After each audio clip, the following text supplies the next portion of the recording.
and especially Aregbesola mentioned that there should be a selection process by the House of Representatives and not the governor, by members of the National Assembly. At least five members from each political party. When you look at from the voices, that have been added to the conversation, which has been ongoing for a while now, would say that I think there's no perfect time for us to start rejigging. We have over 800,000 polling units in Nigeria, and spread across the 774 local governments that we have.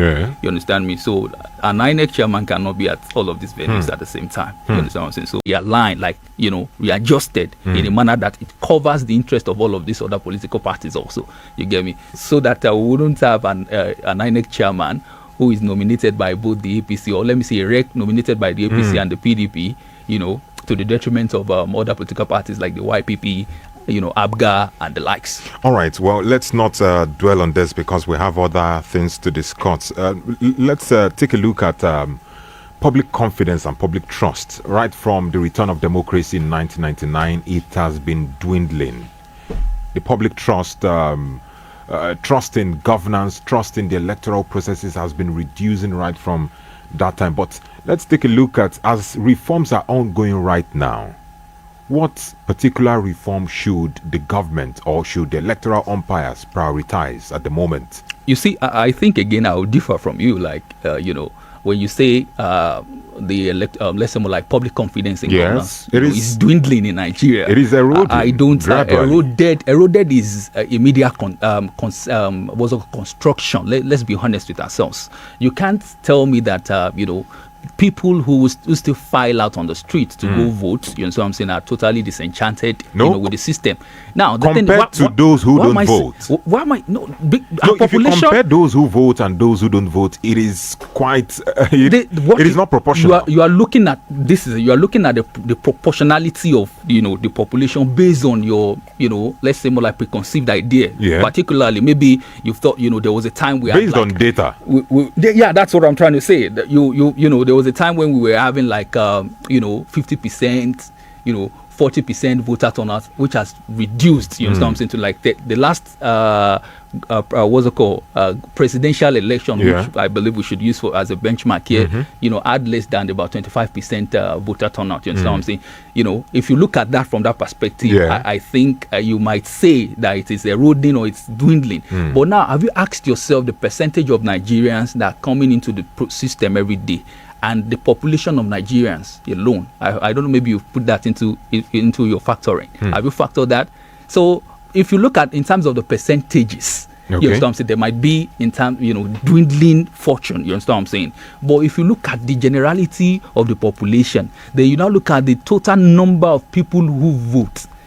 You won't. It will be very difficult. Yes, you can arrive at the submission because submission is subjective. You can arrive at the submission that the people are losing confidence in governance. You know what I'm saying? But the fact is that the numbers on ground does not support that. If you look at it critically, not based on ratio. If you look at based on the actual number, the population. So it is quite commendable. So I don't want us to actually push that idea. I'm one of those who push back against that. You get me right? So now, in terms of improving the lot of Nigerians to further entrench democratic, or should I say, to consolidate democracy in Nigeria. You see, there are policies. When you look at it, if you start from the electoral process, like I said, if we can rework the modalities in selecting, filling up this position, I think it will improve, people's confidence. You know what I'm saying? But now, if we now take it further, by the time we're able to carry out, let's say, more like an appropriate election that reflects the will of the general of the people, you know what I'm saying, maybe by then the government can now further look into the the living condition of the people, you know what I'm saying. Or let me say, maybe perhaps by then we would have a situation whereby the government, if a government implements a policy which is meant to rejig the economic, the economy like we have in this in this government, we wouldn't have the sort of pushback that this government is experiencing. Because I will say this, you see, this government is reform-minded. a lot of Nigerians, or some Nigerians, I'm sorry to say, are deluded with the belief that Nigeria is the same or Nigeria has receded. No, Nigeria has not receded.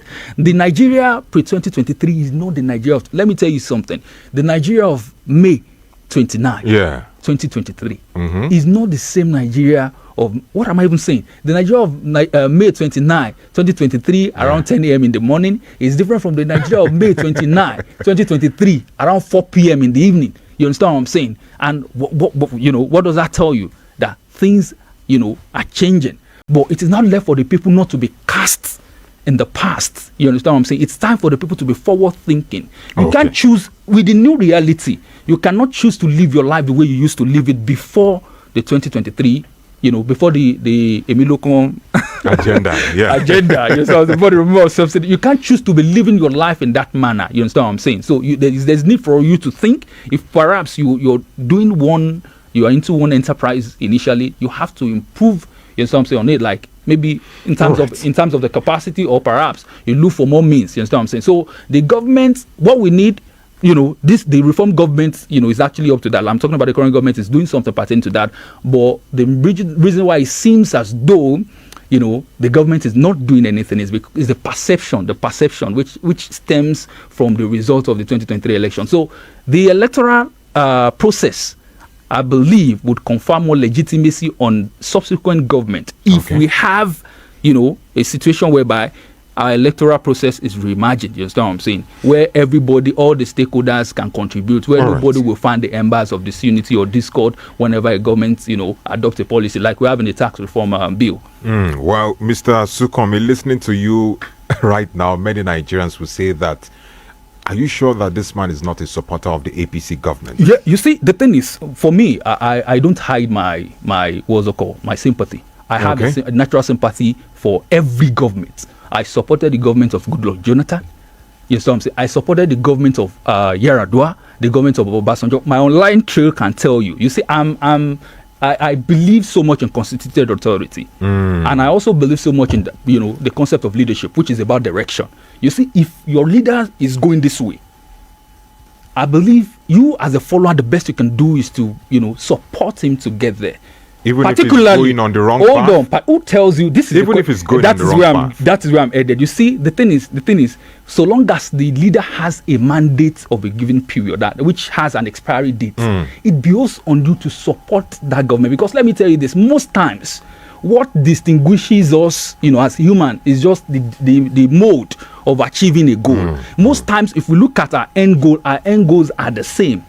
You understand what I'm saying? In most cases. But the medium of achieving that goal is what differs. So even the concept of political parties, creates division based on ideological lines. Yeah. We only have that line, blood in Nigeria. You understand what I'm saying? So it's a matter of idea. You understand what I'm saying? A matter of leadership. How, what do you see? How do you imagine it? What is your own vision? So for me, I have supported every government till date. And I won't lie to you, any government that comes up, after succeed this government, I will support it. And even if me myself become the president of this country one day, is what I will encourage the people to do. Because if you don't believe in a government, the government can never succeed. All right, let's take reactions from our listeners at home. I understand that you are, will I say, a pro-development individual. Very, very pro-development. All right, let's take reactions from our listeners at home. 09136556952. This morning, we're talking about electoral reforms and the way forward for 2027. And there have been calls for the selection of the electoral umpires by selected members of political parties in the National Assembly. What do you make of this? Do you support this move by these Nigerian stalwarts? Hello, good morning. Hello, good morning. Good morning. I'm calling from Lamobio. You're most welcome, sir. On appointment of Inec top management, there's nothing wrong with President doing that. Those who will do it, they are Nigerians and they are human beings. Jonathan appointed Jega and he lost a presidential election. But like your guest rightly said, those INEC management too, they are Nigerians. And I can give you one or two examples where they have their own kind of love for one political party or the other. Jega, after leaving office, he became a member of PRP. The present national chairman of APC was Inec commissioner. Those are the facts. But that does not mean president cannot appoint. He will appoint 2/3 majority of National Assembly. We approve. All right. Just no any other way you can do it. All right. Better than that. And to me, Inec is not the problem. Nigerians are the problem. Thank you so much. All right, thank you so much, Elder Bamidelege, for your submission. Well, let's get more reactions so that we can have various opinion. 09136556952. Hello, good morning. Please turn down the volume of your radio, please. Good morning, sir. Good morning. This is Dr. Larry Okiki from Itakure. You're welcome. I just wanted to support the analogy of our analyst this morning. All right. Because they have already said mostly what is in the mind of the masses. All right. Thank you so much for that submission. I've got a message here from Elder Yemi Ashaju. As always, it's quite long, but I'll take some part of it. This one says, good morning, Nadu and our guest. Electoral reform is a good thing to do, but the problem is that of lack of compliance. Politicians will do anything to manipulate whatever process that is put in place. Again, we may not get the type of reform some of us are eyeing if the actors are the ones to put the reform in place. Voter apathy is not as much as thought. We had large turnout when election results were written. That was when a single person could vote as many times as he wished. Politicians no longer find it possible to write election results. That is what we link to apathy. Wow. Thanks a lot. It's a lot to swallow. Isa Mohammed from Ilorin says, good morning, House. Even if Angel comes to Nigeria to conduct elections, it can never be seen as free and fair. We Nigerians are like that. We always accuse Inec without considering the role of the electorate. Very important, the role of the electorate. I think we should dwell on that. The role of the electorate, that is the citizens. What role are they supposed to play in ensuring that these reforms that the politicians are clamoring or calling for actually succeeds? What role do they have to play? Well, I think majority of the role which has been constitutionally delegated to the people, is to be undertaken by their representative. You understand me? So I think at this point, this is where the masses and the electorates need to wake up and reach out to their representative at both the national and the what's it called, state assemblies. You understand what I'm saying? To prioritize policies that would improve their lot. You understand what I'm saying? Now, the thing is, as it pertains to the electoral reform, you understand me? To a very large extent, the people, maybe the government gets it right or not. The people are the ones who bear the brunt eventually. Exactly. So, in order to avert a situation whereby the people will be served a catch-22, it is advisable for the people to rise up and hold their representative accountable. Put pressure on them. Let them know that, you see, if this reform does not, sail through, you understand what I'm saying? We would hold you accountable. You understand me? Now, I think there's a particular point I would actually, love to, anchor on, and it pertains to the question you asked me a lot more earlier, regarding the feasibility of such a recalibration as being proposed by the opposition, member. You get me, right? When you look at the current framework, which we practice a presidential democracy. You understand what I'm saying? And to a very large extent, I think the only country that I particularly know of that practices a centralized electoral system like we have in Nigeria is India. You understand what I'm saying? Where they have the electoral commission. You understand what I'm saying? If you look at the design there, it is centralized in the manner that the president is responsible for appointing both the electoral chief and what do they call them? The commissioners also. So the president has that prerogative. So within our system, perhaps maybe what the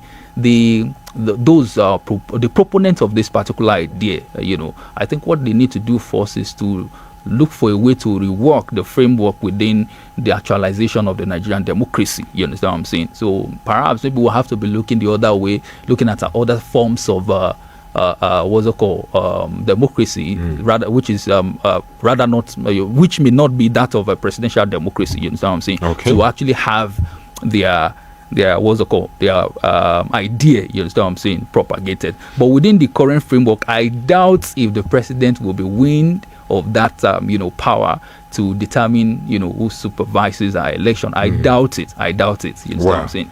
Well, just like you said, if more pressure is put on this conversation, probably maybe in the next few years it might be adopted.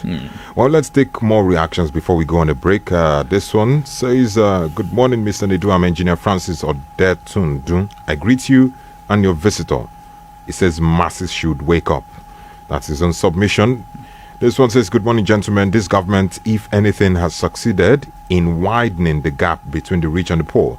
Look at the corruption level under this government. It is alarming. Please let nobody come and tell us to support a government that is almost clueless. Can your analyst educate us on the direction this government is going? What is on ground to justify this government means well it's a course I'll gladly take if the person can just buy us 1 hour airtime. I wouldn't mind. All right. It's a course I believe the person can hear me. Please, I'm taking up this challenge Mr. to Ben educate Okoli. you, or should I say to point you to the direction at which this government is All going. right. Mr. Ben Okoli, you can hear that from our guest. For us to continue this conversation, you have to buy airtime, and we'll delve deeper and we'll analyze the achievements of the government to us. All right, the last message, JC Obasun says, good morning. I think my mind have been spoken by the guest. Many Nigerians have lost trust and hope on the present Nigeria. It keeps going down the ladder day by day. I pray God help us in Nigeria.